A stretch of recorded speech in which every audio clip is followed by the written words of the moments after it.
Ayan, magandang hapon guys. Ito nga, namasada ako ng alas 7 ng umaga. Ngayon, umuwi ako ng tanghali. Namasada uli ako. Umuwi ako ng 7:30 ng gabi at para kumain. Ngayon, mga kadiskarte, yung time na yun, marami ko na isakay. Mula alas 5, umulan. Marami ko na isakay. Kasi, hindi ko alam kung kanino to eh.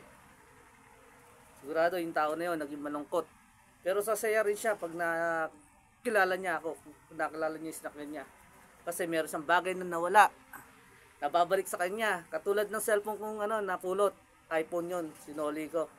Kasi hindi, sanay ako sa wala. At hindi ko pinag-interesan na hindi sa akin.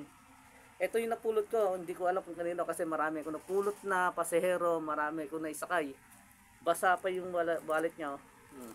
Ngayon, samahan nyo akong bilangin to ngayon mga kadiskarte, mga idol, guys, kung magkano laman na to. Ano kapal oh.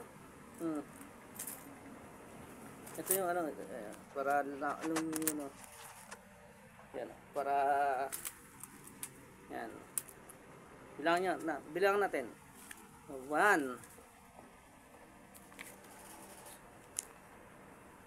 Ay ano muna, yung 1,000 muna.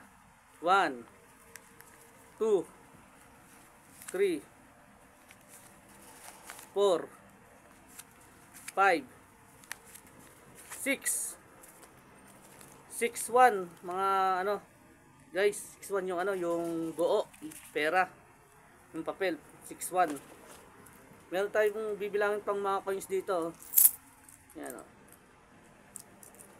6-1. Yung coins 20, 30, 40, 47. Bali 6,147 mga kadiskarte, mga idol. Yan, mga master. 6,147 po ang laman ng pitaka. Ang problema po pag yung pitaka walang ID para tawagan man lang yung yung may-ari na to para mabilis ko may soli. Ganun na lang.